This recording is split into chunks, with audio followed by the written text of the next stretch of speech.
Hey everyone, this is part 2 of making my Ayla the Huntress cosplay. We're going to work on the shoulder pauldrons. The first thing I did was hand draft all of the armor patterns, and then this time around I am digitizing my patterns because these armor pieces have a bunch of symmetrical designs and that helped with mirroring everything. The materials that I'm using to create the armor are EVA foam in a variety of different sizes.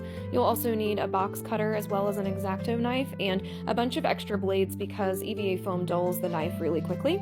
You need a Sharpie or another tool for marking your foam, and you need contact cement for gluing the pieces together. You also need a respirator mask when using contact glue. I like a container to put my dull blades in. I've used this same one for many years.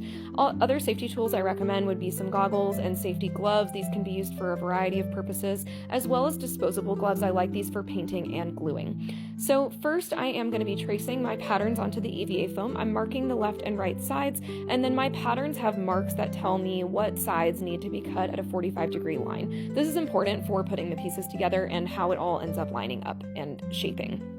So with contact glue, basically you paint the two parts that need to be glued together and then you wait for it to dry and you put the pieces together. It is very important when working with contact glue to wear safety equipment like a respirator mask, and I like using gloves. That's a personal preference. I also recommend having a window or a door open so you can get adequate ventilation, and keeping your pets or other people in your house outside of the room if they're not wearing safety equipment. This stuff has really toxic fumes. So that's just, for everybody's benefit.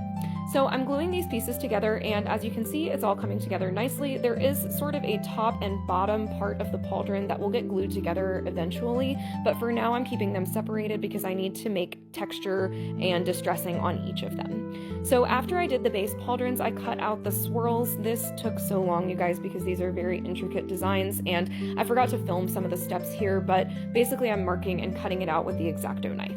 Next, I'm using my Dremel to make the hammered metal texture. There are some different ways that you can do this, but this is just the way that worked best for me. It is quite tedious, but I love the end result.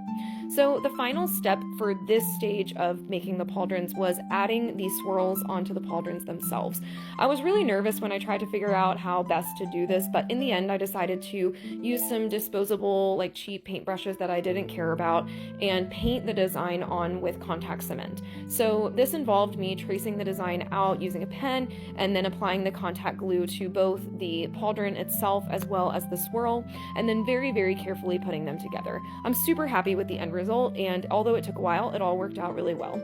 There will be some additional steps to finish these pauldrons, like sanding all of the edges, adding distressing, and priming before we paint, but I will show that in another video. I'm doing things in a particular order to keep myself organized. So I hope you guys enjoyed this, and I'll see you next time.